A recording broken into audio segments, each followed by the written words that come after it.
Hello everyone, my name is Jen and welcome to the Book Refuge.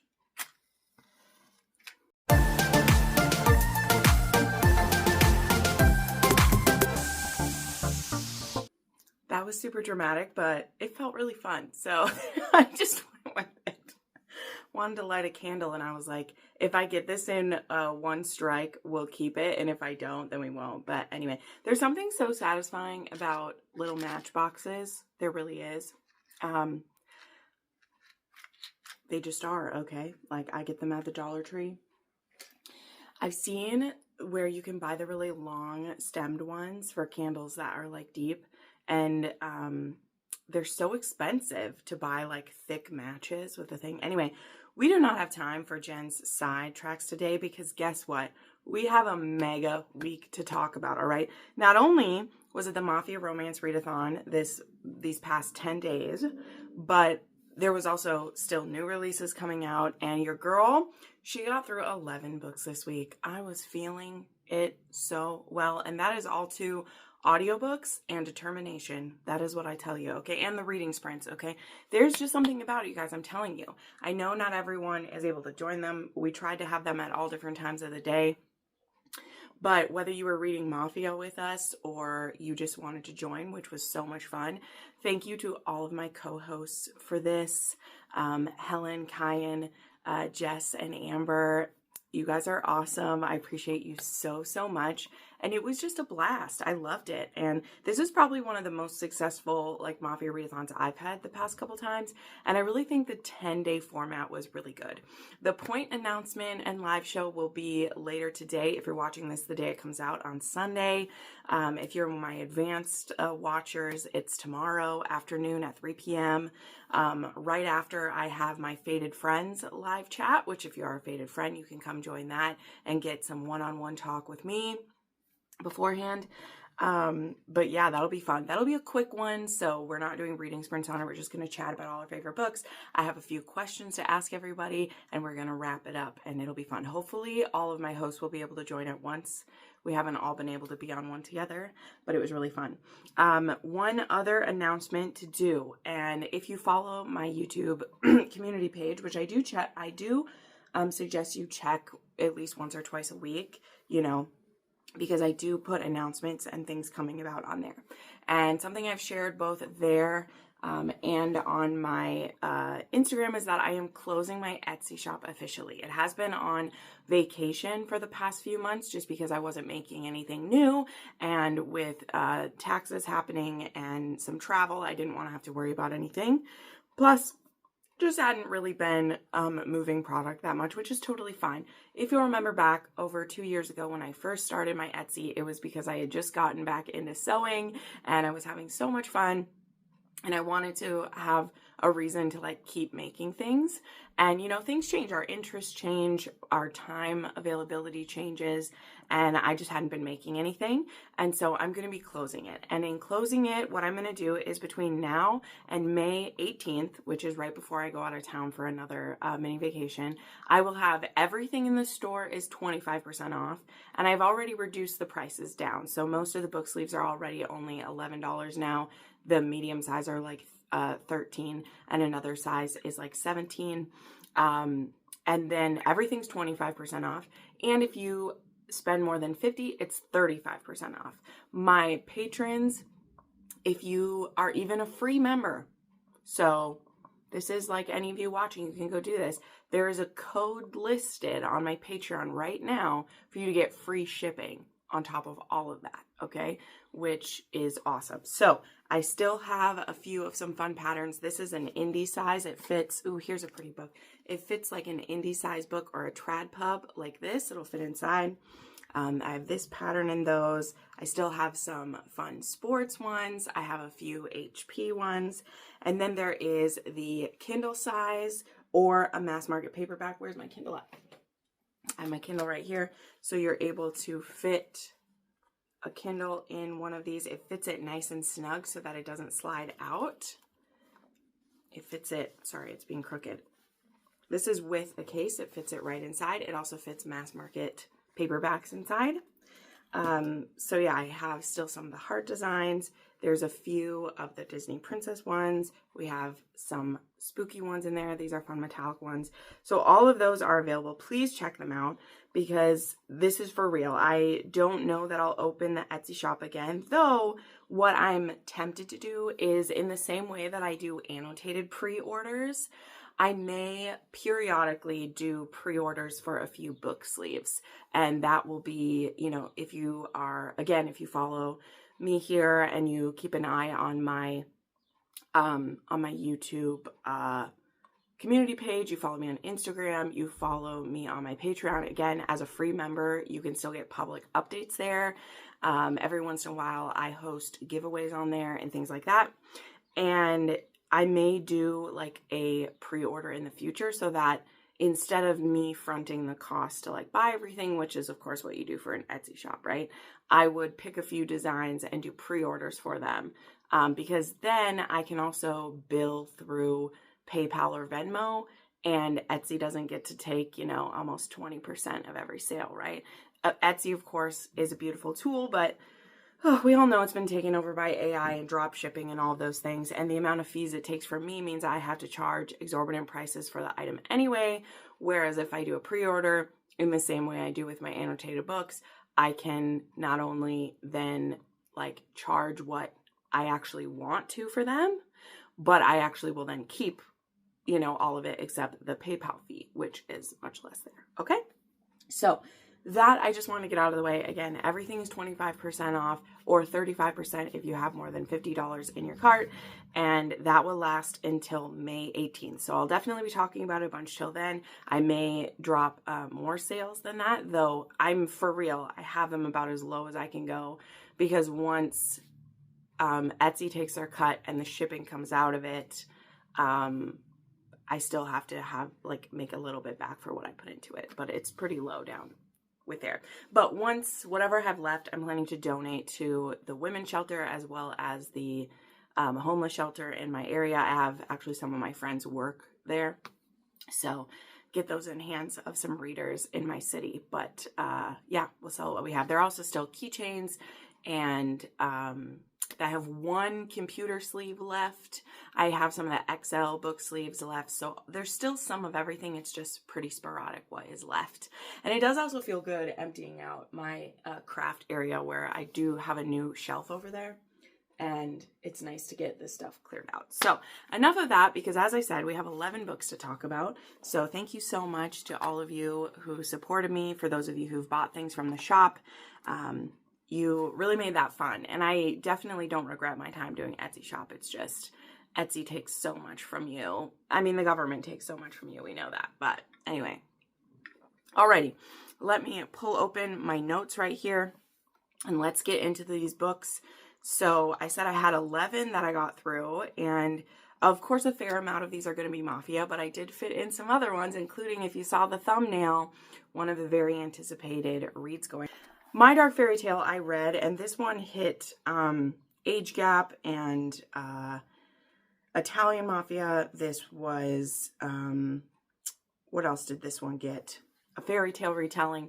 Though I've seen it said as a Cinderella retelling. I don't really know how much it felt that.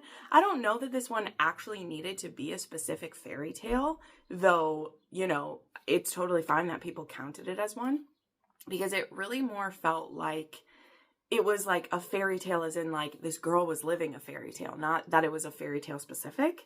But the way that this one went out, so this one I didn't have an arc or any of that for this one. I could have signed up for that, but I just had so many books coming out, as you guys know, that I passed on this one because I knew I wanted to read it anyway.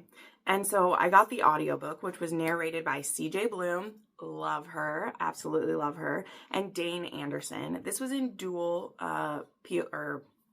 narration, and this is a read and listen because this was actually published with Montlake, which I did not know that. So Montlake is Amazon's like actual publishing company, like that is who originally did like The Takeover, and they do a lot of T.L. Swan's books. They have I just have The Takeover right here. They're the ones who have like this symbol on there, and most of their books are all read and listen because you're exclusively with Amazon, so you do. So that was one of the reasons why I saved this for the readathon, because I was like, oh, perfect. I wanted as many Mafia audiobooks as I could, and you're gonna see that was a really smart choice that I made, because all of the books save one that I was able to get through for Mafia were audio, because I had other books I had to get through, right? Oh, the light is going to come for me off that car. I just know it, and we're going to have to move. But for now, we're going with it. So anywho, enough of the permission. So this is Guinevere. She is going on kind of a self-finding trip to Italy. She hasn't told her parents she went to Italy. She's told them she actually went to Paris. Her parents are very protective, and her family is actually from Italy. Her parents immigrated from there, or at least her father did, and he very much never wants her to go there. She recently lost her sister. I think it was her older sister. I can't remember. I think she was. And she just really wants to like find herself.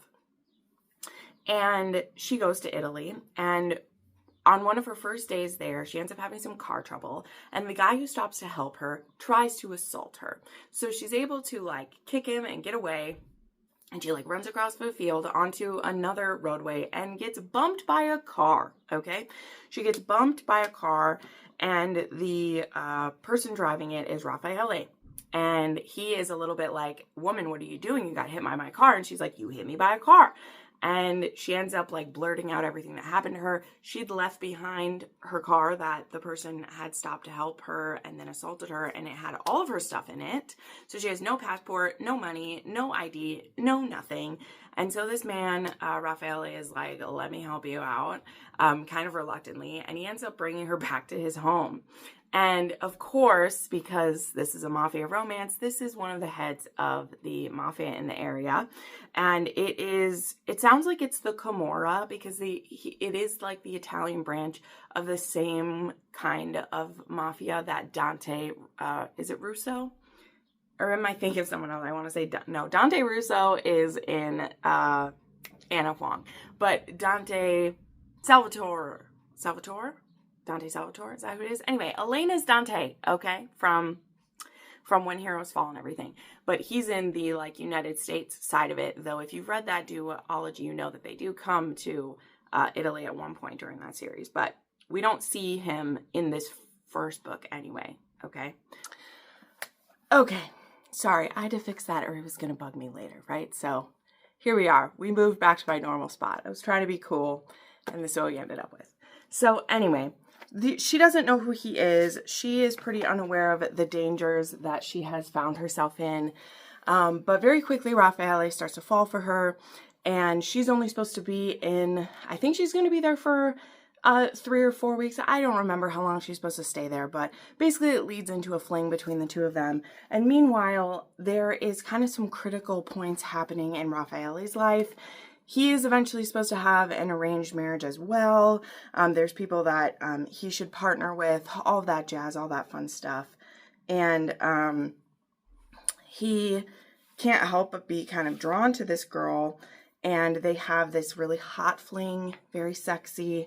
And that's just what I'll say about it. I don't want to like spoil the whole track of this. But this, I believe, is supposed to be a duet at the end of everything, and so there was a cliffhanger in this one. Now, I didn't know that when I heard about the book, but I did know it was going to have a cliffhanger before I started the book, because the second one was, like, announced already and everything, and I believe it's coming in October. Let me actually double check, because I do have my notes up in front of me, so let me just double check that real quick.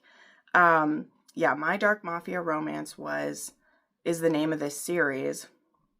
And book 2 is My Dark Ever After, yes. And I think this is coming in October. So we do have a bit of a wait, but that is because, as I said, it is with Montlake, you know, so they're not going to do a back-to-back publishing with that. But anywho, so there was a lot of fun parts about this. The audiobook was very well done. This was very spicy. We had a heroine who was like, I think she's a virgin at the start of this too, so there's a lot of like sexual exploration that happens. And I definitely understand why people really like this one. I mean, I was having a really good time with it, but there definitely are some things too that were just so over the top is the wrong thing. Like, I know it's going to be over the top. It's Mafia. But the heroine was extremely naive. And this is a bit of a popular thing with Gianna Darling, I will say. She likes to write her heroines very naive and then have things go wild for them. What did make this a little bit fun is there's a note from Gianna in the back that she actually lived a little bit of something like this. Of course, not getting sucked into the Mafia, but her family does have ties to, you know, some gangstas, we'll say, from Italy. And she did also spend some time in Italy alone when she was younger. So that is kind of cool that there's that aspect of it. And, you know, maybe this is her version of what an Italian fairy tale for her could have looked like. I don't know. But when things come to a close at this one, I don't think, you know, if you have read any stories like this where the girl's unaware of the Mafia and then finds things out, I think you will have a good idea of where the cliffhanger for this lies. I have a couple guesses of what I think will happen in the next book, which I won't put in here because it would be spoilers to tell you. But there's specifically two things that I think, and I'm going to read the second half.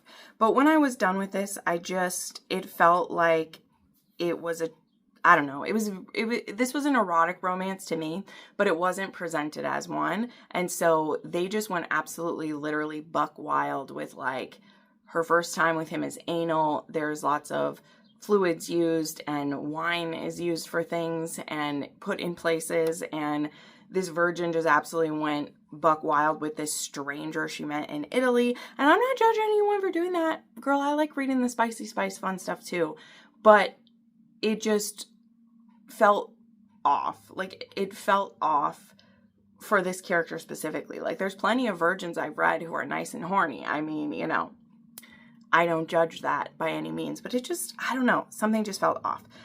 So this book, though, it had anal, breath play, praise and degradation. There was squirting. There was lots of sex that happened. There are some trigger warnings for sexual assault, as we said, and violence. And then, yeah, there's a cliffhanger for this as well. So I know I'm maybe being a bit confusing about my thoughts. Like, I had a great time with this. The audiobook was definitely the way to go for me. But I also was just kind of like, after reading a book like The Moon and His Tides, let's come back around to that. Let me do that. After reading a book like The Moon and His Tides, which is still going to be connected to, you know, organized crime. I mean, Sebastian is a part of a family that's connected to stuff. So we're going to see that. That was an erotic romance and it was written as such. So a lot of the things happening in the intimate scenes were integral to the story. So that didn't feel off. Whereas in this one, these two falling in love, having all the sexy stuff, where the hero ends up and where the heroine ends up, I'm kind of like, I don't feel like you showed me quite enough of the love part of it. It all felt like lust. And so when some decisions have to be made at the end, I'm kind of like, well, what else would you choose? Like, you don't really know this person type of thing. I don't know. Let's stop. We're a long ways in and we have a lot of books to talk about. I told you this was going to be a long one. So I don't know where I'm at. There was nothing wrong with this book. It didn't do something for me the way The Moon and His Tides did. And I'm very much looking forward to those next two books, which I believe we'll get those two books before we're going to get this one because of how it's published. So that'll be good. So I ended up at a 4-star with this one. It's a 4 on the spice scale. It has the cliffhanger. I think a lot of you will enjoy it. A lot of people have enjoyed it. Don't consider me a poo-poo to the fun. But it was just all right. It was good. It hit a lot of prompts on my bingo board, so I wasn't mad. On some of these bingos here, so that was fun. Next up, there was Hunted by a Shadow was next, which I loved this one so much. This hit a bunch of prompts for me. This one is the Cosa Nostra, and this is one of, I think, like the kings of the area or whatever. There's these 5 friends who all are different heads of stuff because that's just really how it works, right? But we have Skylar, who needs a kidney transplant, and her stepfather, who has been her only father for most of her life. They've lost her mother, so it's just the two of them. He buys her a kidney, and he knows he's probably not getting this from the best of places, but the doctor is like, hey, we could do this. If you pay for this, I will get us this organ and we will save her, right? So she gets this organ and all's going to be well, right? Well, not so much, because then we have Renzo, who, as we said, is one of these heads of this group, and he has a guy who's like a younger brother to him. He's not his blood brother, but he's like a younger brother to him. And he gets kidnapped and literally chopped apart for his organs. And after said kidney has already been given to Skylar, he gets tipped off through some means that this has happened to, I think, is Franco the name of the boy? Like, I don't remember. The name Franco comes from somewhere in my head, but I don't know. But either way, he then goes and wants revenge. And when he discovers that this kidney is already in this woman, he's like, you know what? I'm not going to rush to taking it back. I'm going to make her life miserable. I'm going to use both her father and the doctor to find out who is selling organs in my city and take them down. So he becomes a man obsessed, though, and he starts haunting or hunting her, as it were, showing up when she's barely awake and saying things like, I'm going to kill you. So she kind of thinks she's being like maybe haunted by the person whose kidney she has. Like, she feels like she's going crazy because of the meds she's on and everything. But he's just biding his time. But eventually he kidnaps her, her father, and the doctor who did the surgery to find out where and who is selling these organs. And what he ends up doing, and I'll just tell you this, he kills the doctor, he kidnaps her, takes her to his home, and tells the father, we're watching you, and if you try to go to the authorities, you try to do anything, I will rip this kidney out of your daughter and bury it with my friend where it should be. And so now he's become this guy, like, he's obsessed about this, and she's in his home, and he wants nothing but to hate her because she's the reason that his friend / like little brother is dead. But these two slowly begin to get to know one another, and he kind of makes her a bit of a like house slave in his home, and like he has her cook for him because she was going to school to be a chef, and that's kind of his way to like keep her doing stuff for him. So anywho, it is, I will say, more of a like terrifying captivity than like a actually like making her do things type of captivity. Like, it's very much fear-based. And he also has cameras in her home, so he's able to keep an eye on the dad all the time. So what I want to say about all of this, number one, I was hooked on this book, okay? Like, I could not look away from it. I loved this story because it was just so unique. But truly, to me, this was more of a Beauty and the Beast retelling than like the My Dark Fairy Tale. And let me clock the things for you, okay? The father stole something from the beast that didn't belong to him and gave it to his daughter. Then the beast finds out and takes revenge by taking the daughter back to his home and making her live there. He has magic mirrors, as in the cameras, where she's able to watch her father but never touch him. And she is, you know, not allowed to go but in the places that he tells her to go. Like, there, and then even, I don't want to spoil it, but even in what the finale was like, it was very much like that. I know that was a weird explanation, but if you, like, think of the beats in the Disney movie, for real, like, think of some of the beats in the Disney movie. Like, he even has, like, a housekeeper who's feels a little bit like a Mrs. Potts character. Like, there was so much about Hunted by a Shadow that was a Beauty and the Beast retelling. Like, truly. I haven't seen it labeled there anywhere else, but, like, all the beats were, like, hit, you know? Even all the way down to the finale with, like, who a bad guy is and what the final showdown was. But that's what I'll say. But anyway, this book just was so good, and it had a very slow burn, okay? Because they both hate each other for a good part of this story, because she's like, this isn't my fault, although she does feel guilty at points, right? Like, she is like, I'm alive because he's dead. And, you know, she does blame her dad at points because she's like, who did you think you were getting this organ from? Like, what if it hadn't been a gangster? Like, they could have grabbed anyone. You know what I mean? Like, and this romance was not rushed at all. And as then Renzo starts to fall for her, he feels so much guilt. But, you know, he eventually starts to be like, you know, my friend / younger brother who died, like, he would have been happy that this young beautiful, sweet woman got to live because of him, even if it happened this way. And like, I won't tell you all the beats. You'll have to read it. But this was fascinating. And it goes to show again, I love Michelle Hurd because some of her Mafia romances are just, you know, what you'd expect. And then there's ones like this where I'm like, what a fascinating concept. It also was really gut-wrenching to look at like a different type of like human trafficking, like organ trafficking. Because I do know that that is, you know, I mean, how evil is that? Like, that is just as terrifying as some other types of things too. But it's an aspect of criminal activity I feel like we don't really go into in Mafia. You know, there's sex trafficking or human trafficking or drugs or, you know, clubs and strip clubs and things like that. But organ trafficking, like, that is a whole different type of terrifying, you know, like, ooh. So I gave this one 5 stars. I really did. It was a slow burn romance. It didn't go over the top with that parts of it. And oh my gosh, they were just beautiful together. So I gave this one, did I say 4.5 or did I give it 5? I did, okay. I gave this one 4.5 stars and it's a 2.5 on the spice scale. I think why I took off half a star had to do with a few scenes at the end with this one, I think so. And I think we did also, like, I loved the slow burn to their romance because this couldn't have been a rush. Like, you just couldn't have rushed this story. But I do think that it felt a bit rushed then for the love at the end because we took so long to get to it. And then she doesn't write overly long books, but then we kind of rushed to that. So I think that's why I gave it 4.5. But like, so good. Highly recommend. This whole series has been a winner for me. I downloaded the next book because like I don't want to wait forever to read the next one. So hopefully I'll stay in a Mafia mood and I'll be able to get to that one soon. Okay, so next up though, I read Wildcard by Maggie Rodden. I read this for one of my patrons. I annotated this book.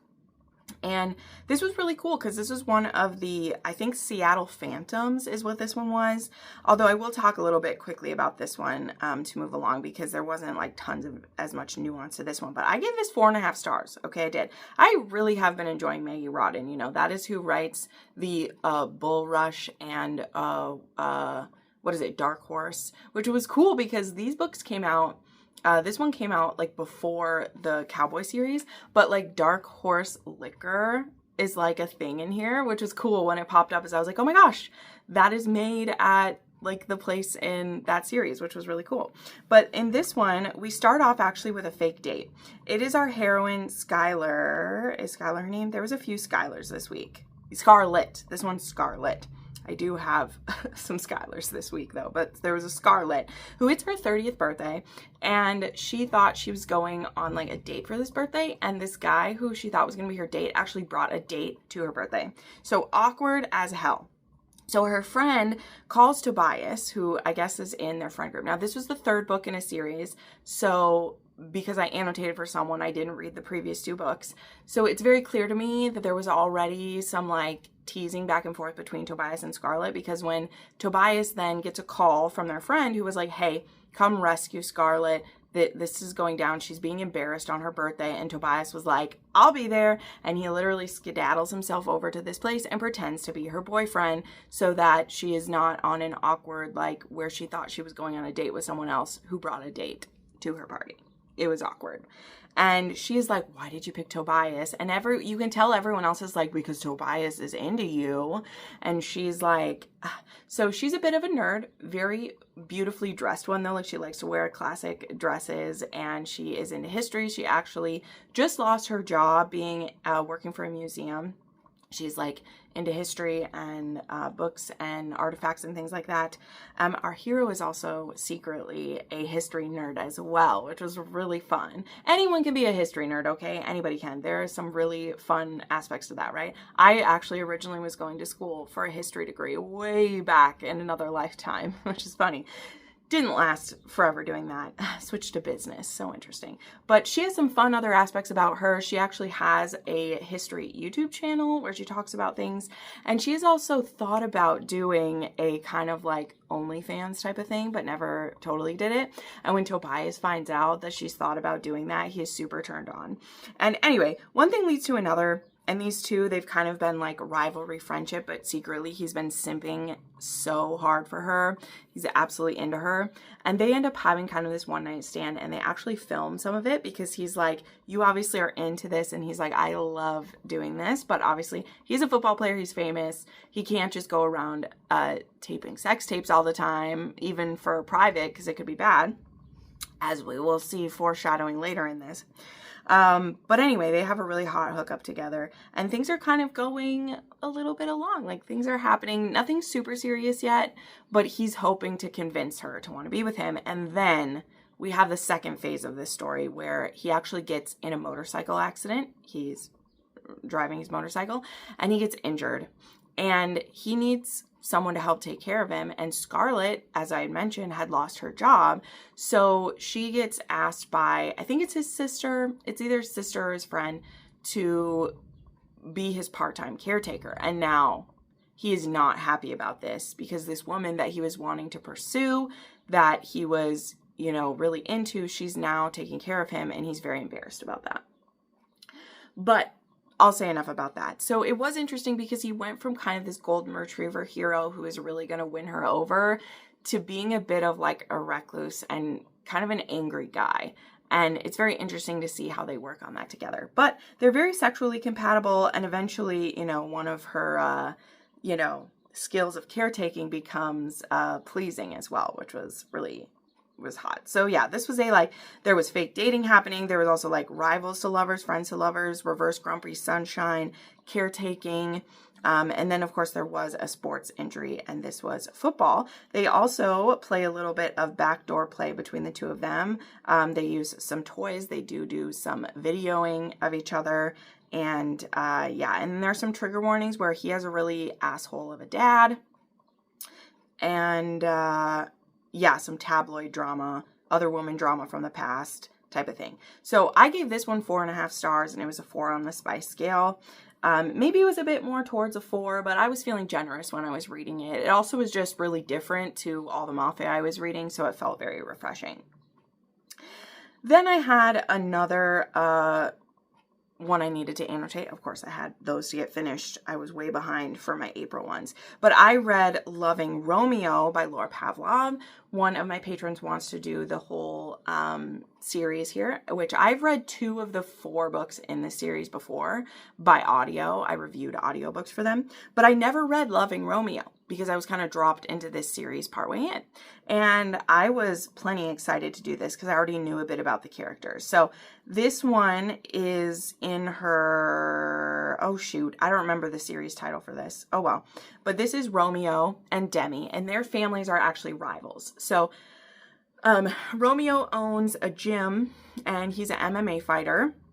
And then Demi actually buys the building like right beside his. That's a coffee shop. And so now they're like business neighbors. And because her family is like enemies to his, he's very much like doesn't have any time for her. He hates her on sight kind of thing because of something her brother did.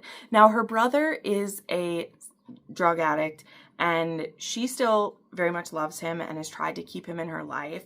But it has led to a few like really sticky situations, including one early on in the book where her brother kind of steals from her business, and she doesn't want to tell anyone because she's embarrassed that she let the drug addict like be there, and like she believed him so easily, and also she doesn't want her brother to be in more trouble. She wants him to get help. And Romeo comes across her after this has like happened, and he's like, either you let me take care of you or I'm calling the police. And so she's like, fine, I'll let you take care of me.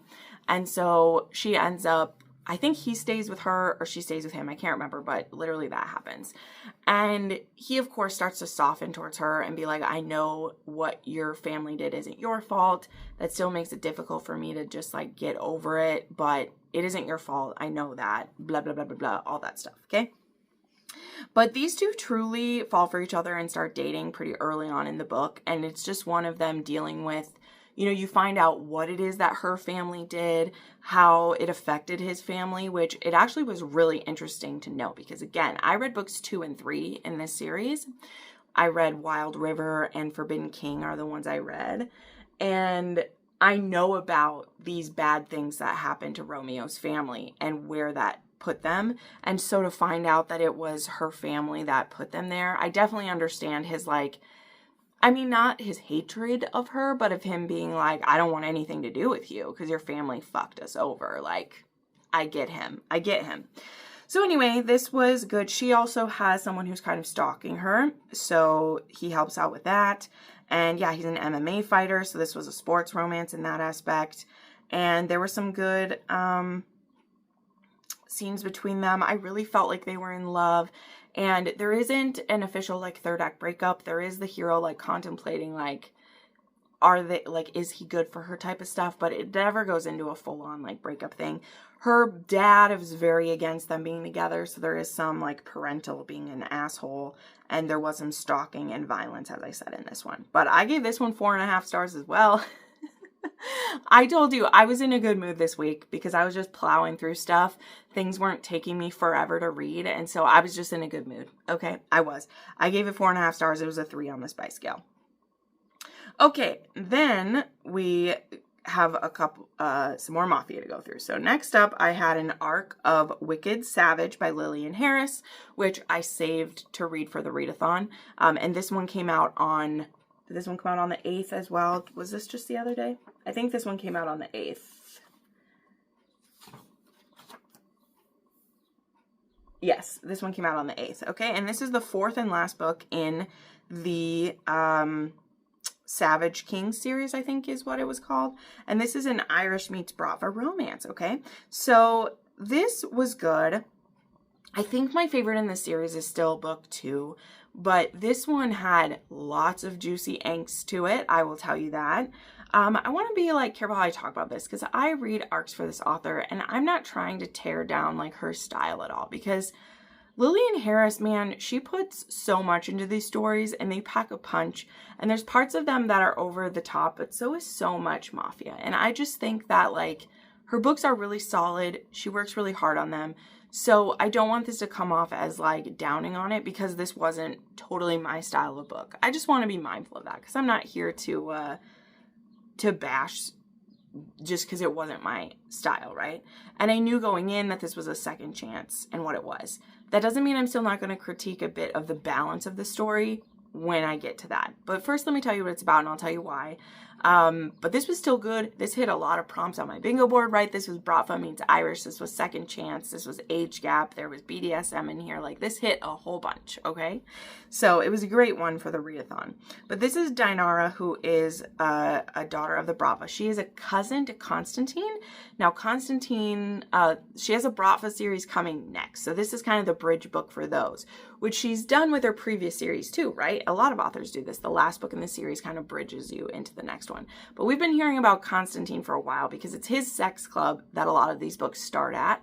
So it is a little funny to me that, like, the Irish and Constantine's family kind of have issues because they show up at this sex club a lot. I will say that. Okay, let's be real about it. They show up there a lot for hating him.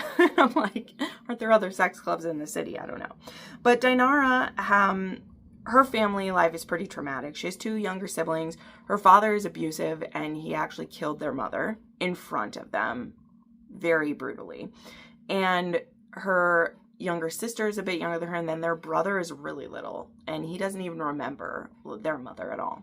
But it's been a few years since that happened. She's just turned 18, and she actually goes to the club with a few of her friends because they want to check it out. And I think Constantine, like, lets them in because, you know, he's like, it's interesting because, like, he's not their brother, he's their cousin, and he's not overly controlling at all because he's like, you want to check out the sex club, you're old enough, just, you know, whatever, right? Like, I'm a criminal, you know, it's kind of that thing where, like, I'm a criminal thing, like, you're not going to get hurt in here because there are guards everywhere looking out. So it's kind of like a safe place for her to do that, whereas if he wouldn't let her in and she snuck into a different place, it wouldn't be as safe. Okay, I know that's weird. I'm not justifying what the Mafia people are doing, but she's there, and she, you know, of course we're going to have her and the hero making eyes at each other, and that is Killian, okay?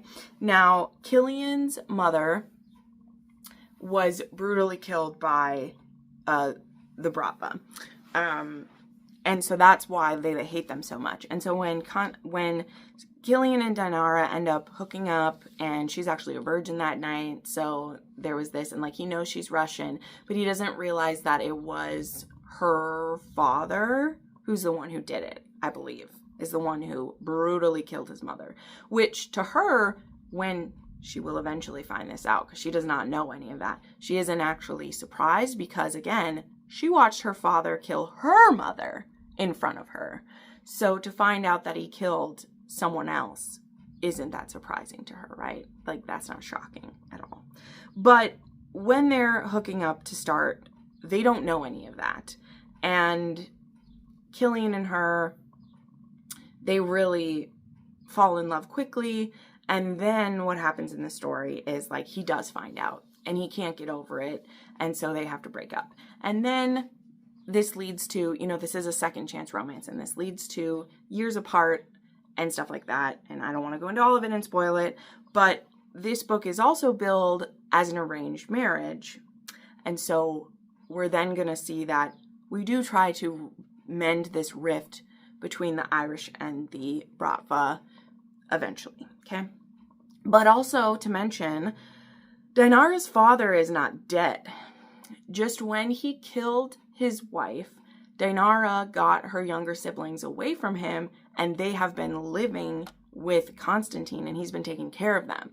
But it's not like this was a legal thing that the courts handed them over to him or any of that. Like, she just went to him and was like, please protect me and my siblings from my father. And I don't recall if, because I think they're cousins, so I think their dads were brothers. I think so. I don't fully remember the family tree of that. I'd have to look it up. But, you know, he's older than them, but not like their dad's age or anything like that. So Constantine has looked out for them. So yeah, this story is a second chance between Dinara and Killian after they were so in love, and then the truth came out, and then they couldn't be together anymore. So this was very angsty. I would say it's one of the angstiest ones I've read from her. If you really love them to have to work for it, I think you'll like this. My critique comes in two little parts. One, however, though, I do want to say, one thing that Lillian Harris always kind of does that I appreciate is that she doesn't do those flashbacks. You know, we told this story linearly, okay? Like, we started with them meeting. We have a couple of meetings along the way until we get to present timeline, okay? But it's never told in flashbacks. We start at what ages they are, and then we skip a year, and then a couple, you know, and it goes that way. And I want to put it out there that I complain all the time when authors do flashbacks to tell a whole story. So I would be hypocritical to say that I don't appreciate this form of storytelling, because I definitely do. That doesn't mean I still can't critique that I think we take too long to get to that part of the story. Though I still appreciate that we go from the past to the present. We don't go present, past, past. Like, we don't jump us around. We tell their story in order. And that's a double thumbs up from me. So if you like Second Chance and you don't like the flashbacks, same as me, this is good. And she does that in, as far as I recall, pretty much all the books that are Second Chance, she does do it that way. And I like that. So I'm not critiquing that. I just think it takes a long time. And when authors do give us all of the tropes, which I love, when you hear there's an arranged marriage and it takes until like 60-70% for that to even get brought up, maybe I'm being off, maybe it's around 50, it feels like maybe that shouldn't be one of the tropes that we lead with for it. Because I was like, oh, is there going to be an arranged marriage at some point? And yeah, it didn't happen until a long time in. So anyway, as I said, this was a good one. And I spent a lot of time explaining it because that's what Jenn does. And I think in my like ranking of this, I would probably put still book 2 is my favorite. And then I would put probably like 1 and 4, which is the first one and this one next. And then the third one was maybe my least favorite one. So still really good. And if you like Second Chance without the flashbacks, this is a good one. If you like high angst of forbidden romance, like, this is that for you. So yeah, this was a good time to me, even though it was tough. Like, it's supposed to be tough, by the way. So it's one of those where it's like a double-edged sword where I'm like, don't whine about that too much, Jen. Like, it's supposed to be that way. Anyway, I gave it 4 stars. It was a 4 on the spice scale. And it was really hot. Like, these two were pretty hot together. There are some trigger warnings for kidnapping, sexual assault, violence, and this is a big one, let me tell you, a child death. There is a child death in this one. And she does have the trigger warning for that, but I just want to say it here because I forgot about it, right? Like, if you read the trigger warnings at the beginning of the book, right, and then you have the trigger warning actually happen near the end, you may forget about it, and then be me who's sobbing at midnight being like, did I know this was gonna happen? Yes, I did. She warned me for everything. I just forgot. So just know that there was a child death, and it was pretty sad. Okay, then there was When He Takes. I told you this was going to be a long one, guys, by Gabrielle Sands. I guess I won't talk too long about this one because it is kind of a spoilery one, because this is the second half of a duet. And When He Desires was book 1. When He Takes is book 2. This was another one I saved for the readathon. And this was good. This hit a lot of prompts as well, because this one had, they go undercover to kind of clear Nero's name. And Blake is kind of forced into this. So if you've read When He Desires, Nero was undercover because he got kicked out of the mafia and they were supposed to kill him, but he went undercover in this small town. By the end of book 1, we find out who he is, and he forces Blake to marry him and come back to the city with him so that he can keep her safe from her family, which was a MC that want to control her and everything. And he's like, if I make you my wife, you'll be protected by my family back home. And if they kill me in penance, they'll still take care of you because you'll be my widow and they'll take care of you. She wants nothing to do with this. She wants to go on the run again. And he's like, girl, you won't be safe. You can't do that. And she's like, yes, I can. And he's like, no, you can't. And so he does capture her. Like, he forces her to come with him, forces her to marry him. And then he expects to be killed for coming back to town. Now, instead of killing him, the family that he wronged, which I'm not going to try to remember anybody's name, but them I happen to remember, the Ferreros, because the next series by Gabrielle Sands is about this family. So we get to know them now a bit more, which I can't wait to read their books. Blah, blah, blah. She is not happy to be there, doesn't want to be there, but basically they get offered by the Ferreros, if you do a job for us, which is to go undercover with the Bratva, like make them believe you're willing to switch sides, and we will clear your name with us, and we'll actually give you a position as a capo. We'll let you be a capo, and you won't owe us a debt anymore, and it'll be good. And Blake, again, doesn't want anything to do with this, but she makes a backdoor deal with the Bratva's wife that she will give her a favor if she goes through with this, because they need both of them to be working together for this to work.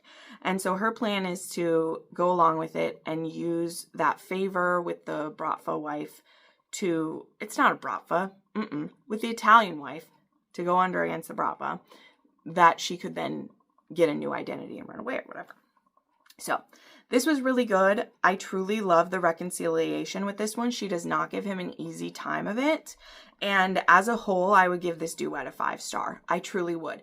Because this was a duet that it needed to be a duet, right?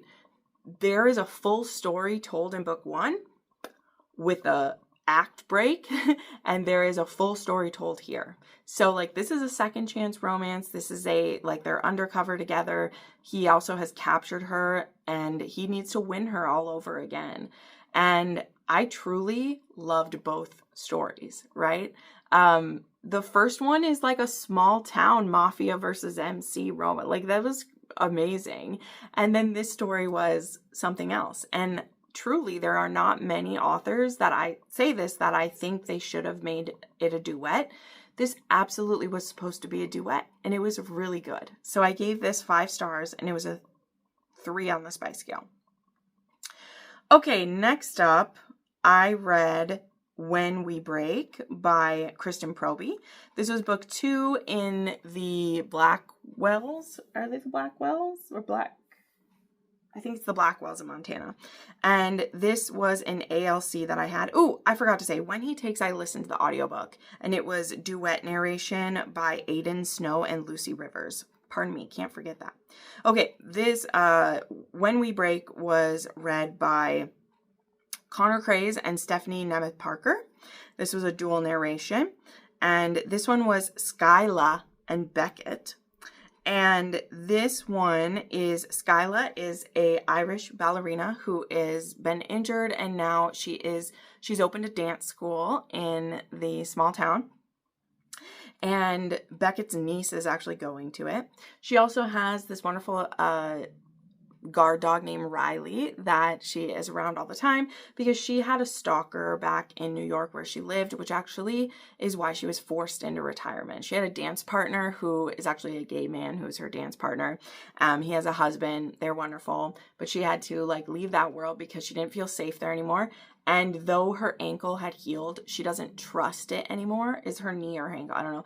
And if you don't trust that body part to be strong enough for you, it could be bad. She also is a bit tired of the dance world. She's tired of having to watch what she eats all the time, and she has struggled with eating disorders before, and so constantly being corrected on how you look and what you eat and what you fit in was just not working for her mental health. So it's with all those things mixed together, she moved to this small town, opened this dance studio because she's from a very wealthy family. It's not like there was any trouble to start that. She just feels so much freer in this small town, and she's getting to know all of the ladies around there, which is how she meets Beckett, who his sister owns, I think, the bookstore in town. I think it's his sister who does. I think Billy does. I can't fully remember, but either way. And then she has a brother who is Irish hotelier, and he often will fly into town. Lots of billionaires who make their way into this town. And we find out through this book too that he'd actually had a one-night stand with Billy, who's Beckett's sister. So it is funny because these two guys can't really hate on each other too much because they're each dating the other's sister. So it's funny. But anyway, Beckett is a farmer. He's a dairy farmer. He has chickens and cows and things on his farm. And he provides produce to the local businesses, which is great. And him and Skyla really fall for each other. And it was really cute. Now, she has a stalker back from New York. And that guy is working very hard to find out where she's went, where has his tiny dancer went to, and he wants to get his hands back on her again. So that is the main thrust of that story. This was absolutely wonderful. This was just that little bit of spice happens in here. This also has something I love. They read romance novels together. So one of the nights he reads one of her books to her, which happens to be Dom by S.J. Tilley. Yes, there's definitely some author love going on in this story where the authors talk about each other's books in their books, which is fun. We love it. We love to see it happen and everything.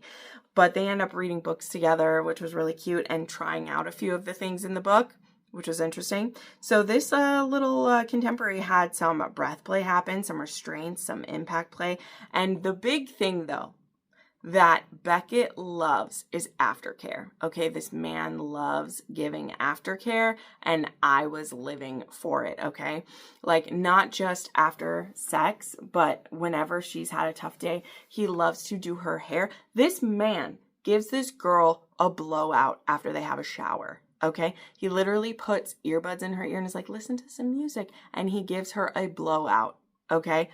I'm sorry. No, I love it. I love it. I'm sorry. What dairy farmer in nowhere, Montana knows how to do a blowout for this, I don't know, but it was great. Okay. It was great that he did that. He loves taking care of her, and she loves taking care of him too. There's a couple times too where she does things for him without ever expecting anything, right? They do all these sweet things for each other. This was so good, you guys. This one was so good.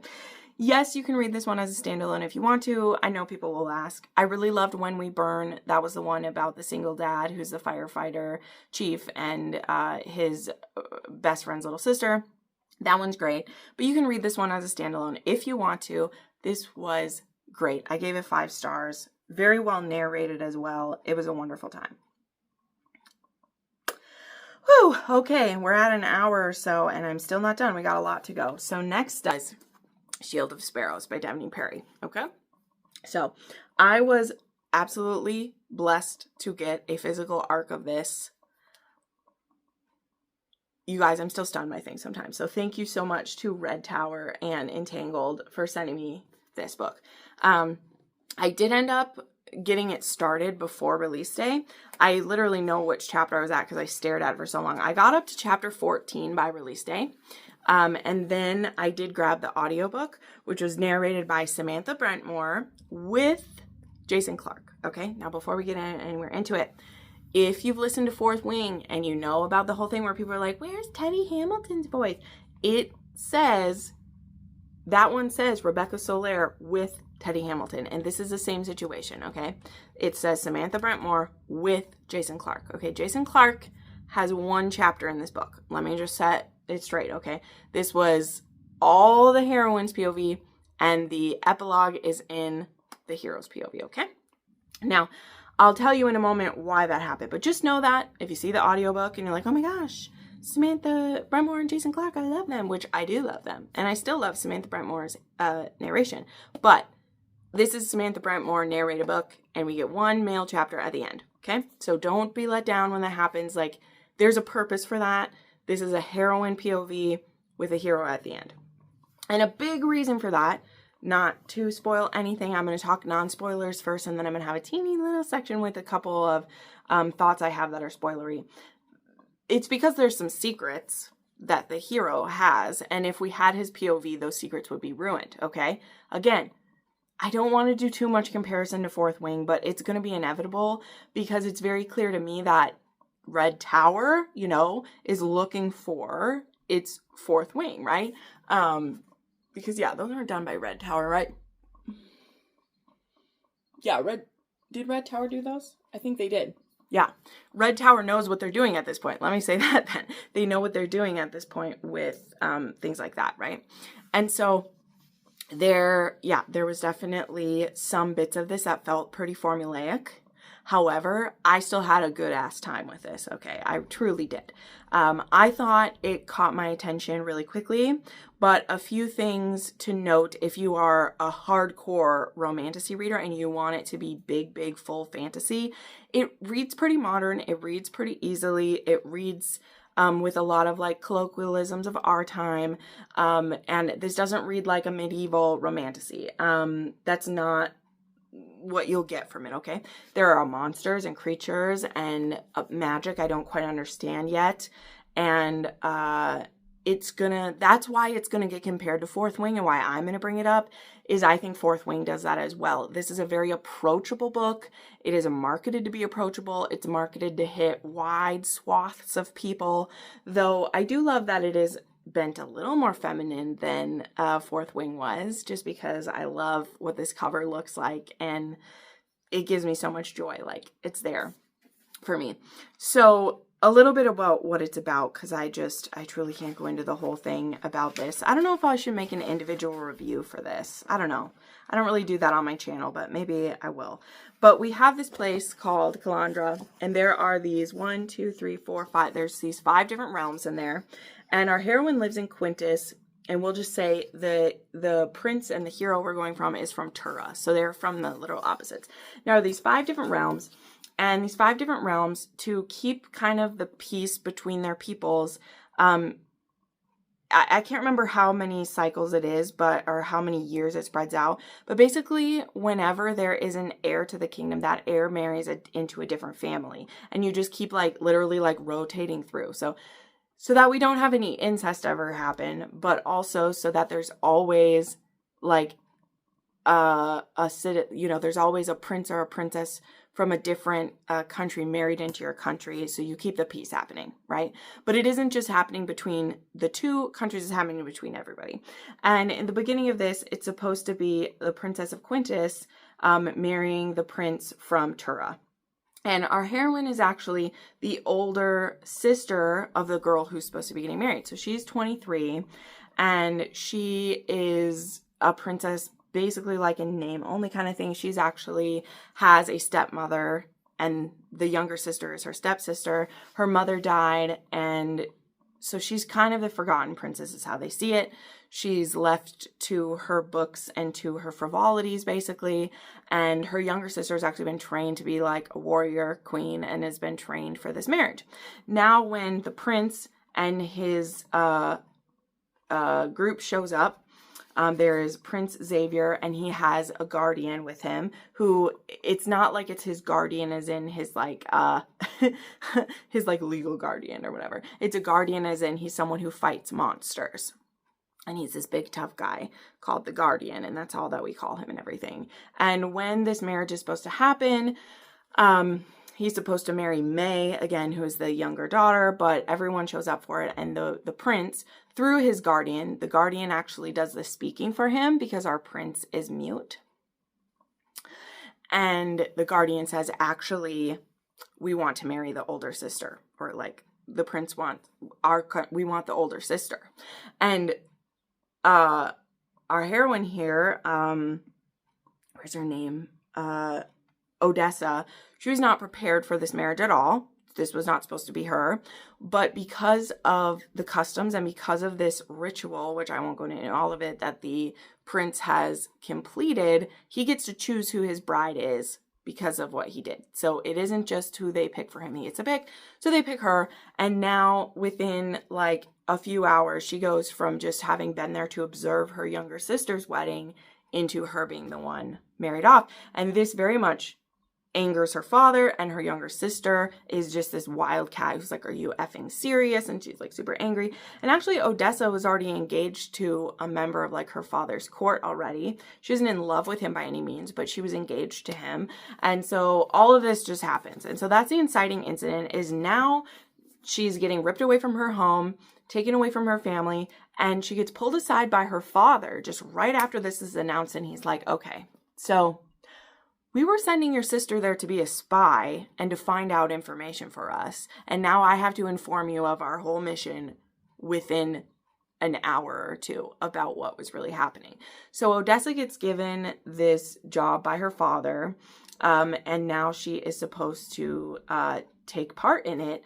And she gets sent to sail across because since, you know, as I showed you on the picture, these two cities are right across, or these two countries are across from each other. They're supposed to sail a ship across over to Tura.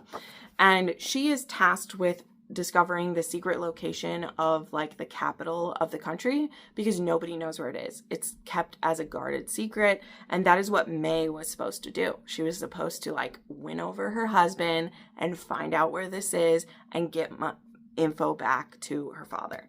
And now Odessa, who has no training for any of this, is supposed to be the one to do it. So that is kind of the setup of this.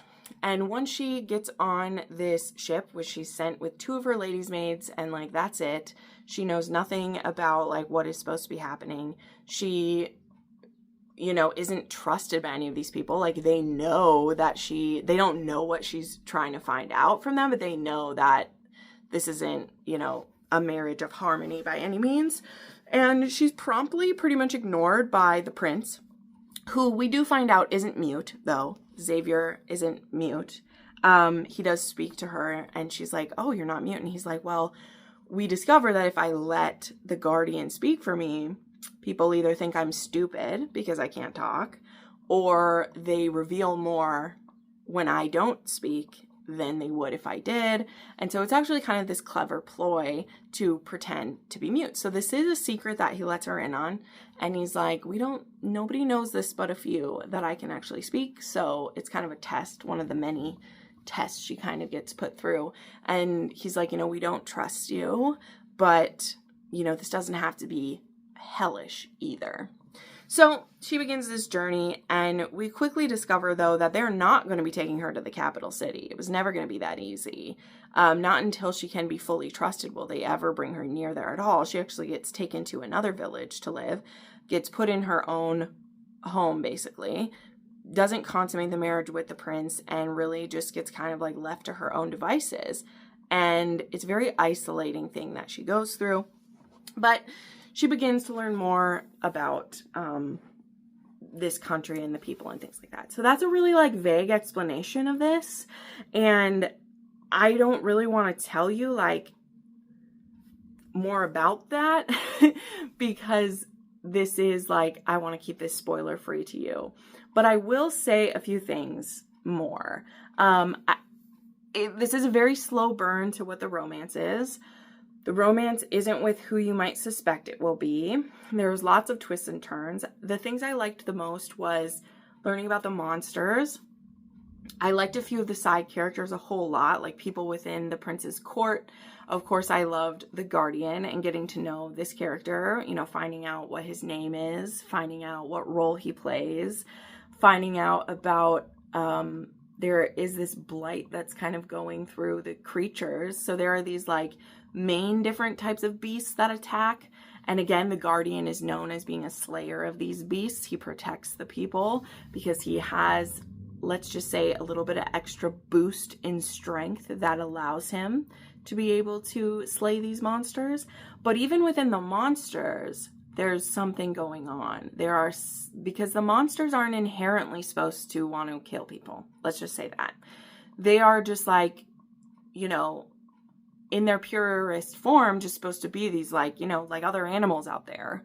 But there are some animals that are more feral and have almost, let's say, a desire and a bent to specifically go after people.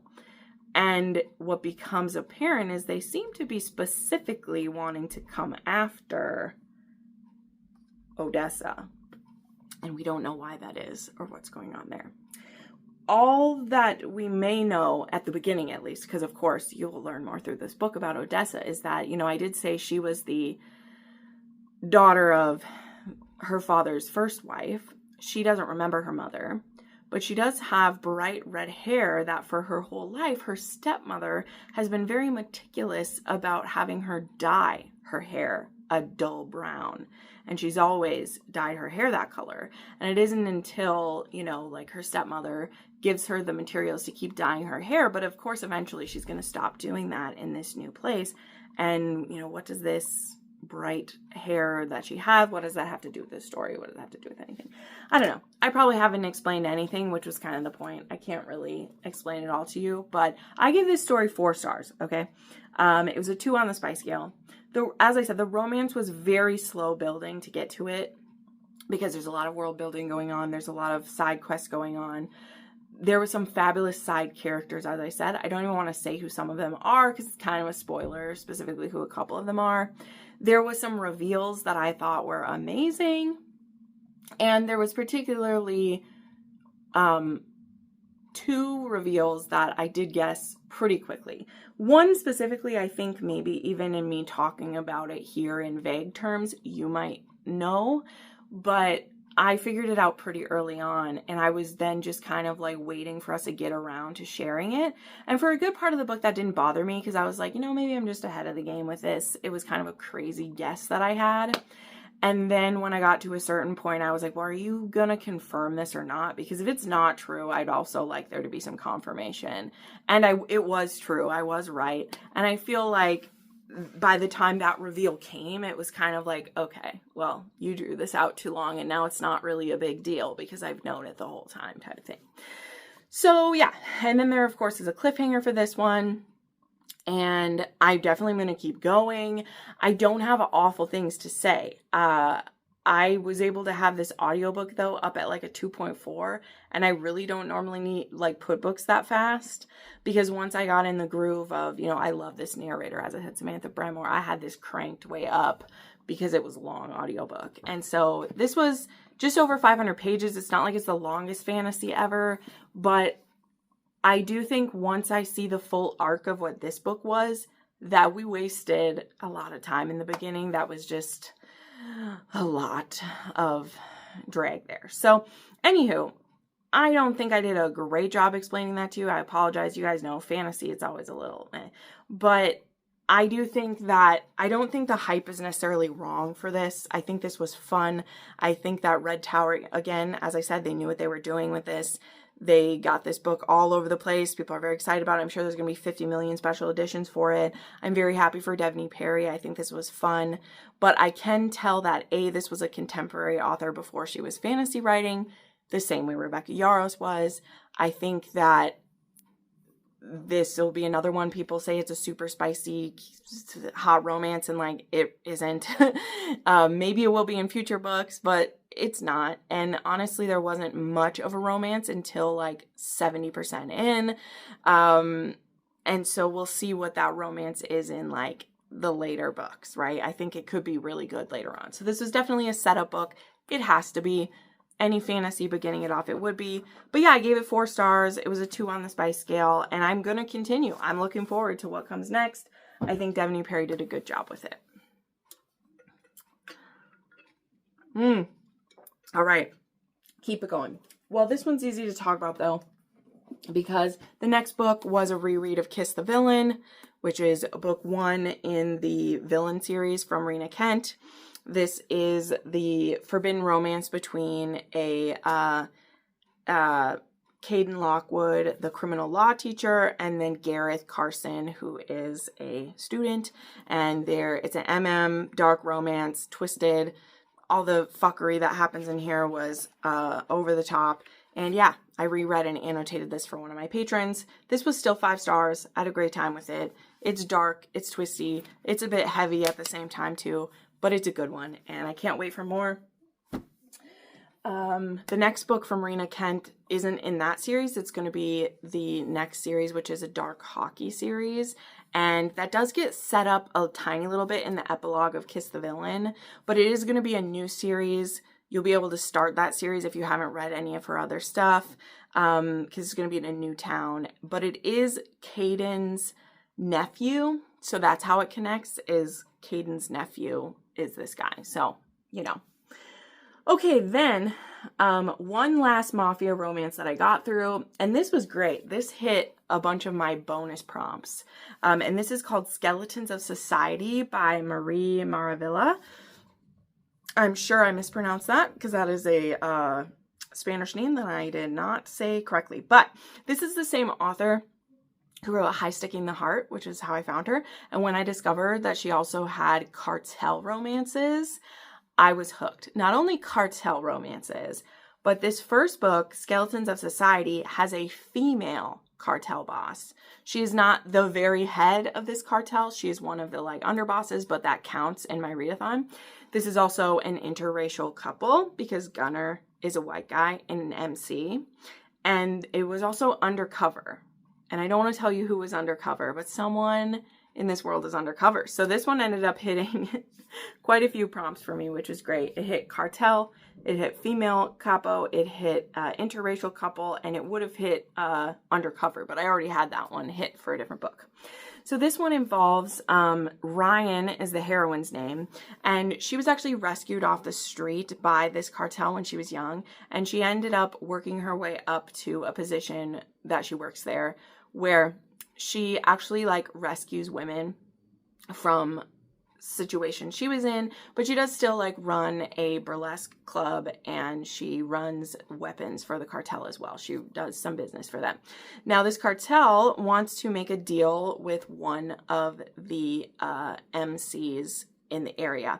There are 2 MCs that are mostly around, and one of them is very like, they just hate them. They don't like working with them. And then the other MC, Gunnar, is one, I don't think he's the VP, but he's one of the higher ups in this MC. And he gets tapped by his prez to broker this deal with Ryan for this arms deal that they're going to start working together. And so Ryan and Gunnar end up meeting, and there's instant sparks, like instant lust over the top. They want to bang on the floor type. And it was a lot. Okay, it was a lot. I listened to the audio of this, though, which was really good. It was narrated by Gregory Salinas and Raquel Beatty. Sorry if I mispronounced that. Very well narrated by them.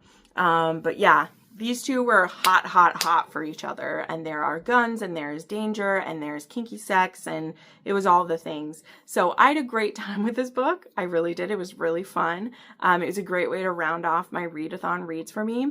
But it was like 1000% lust focused. Like, her pussy's dripping the second that she sees him. He gets an instant hard on the second. Yeah, I just did that. He gets an instant hard on the second that he sees her, like, doing her thing.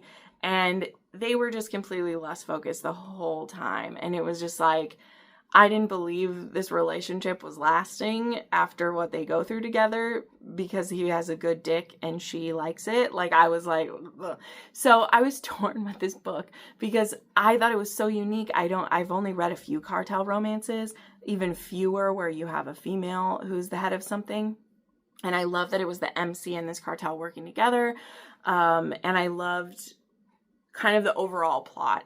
I just was like, ugh, with so much of the sexual stuff in every interaction with them. Like, this heroine was just constantly in a state of arousal for him every second. And like, you guys know, I don't care if it's a dark romance. There are other ways to do that. And like, we're in dangerous situations. We don't have to want to bone every second. But I like some of the side characters, and I am interested in reading more in this series because there is a good setup for other couples. Like, book 2 is going to be a Why Choose with a completely different group of people, with apparently the heroine who is like a super like savvy lady, and she has someone from the Yakuza, the Brava, and the Italian mob all into her. I am intrigued when we meet this character. And then the third one is supposed to be about Gunner's bestie and then Ryan's friend too. So like, intrigued. So I probably should have given this a lower rating, but I did give it a 4. It's a 4 on the spice scale. They have anal, they use toys, there's spitting, there's praise and degradation. It was all there. This also has triggers of gore, kidnapping, sexual assault, sex trafficking, and violence. So be prepared for those. Okay, and then the last one that I read, actually just finished late last night, was Born for Lace by Nikki Harris. This is the second book in her Cradle series. This is dystopian kind of fantasy, I would say, because I wouldn't say it's magical, because it is like altered people. The first one was Born for Silk, and I was transfixed with that story. And so the way this works, though, is that women in this world kind of fit in different categories. And there are also those who work within the society. It's not called a society, but they live within the society, or they live without. And if you're without, you don't get any resources or help, and you're kind of just left to yourself to try to survive. And there are women who are born for breeders. That's the Born for Silk. So like, they are really taken care of.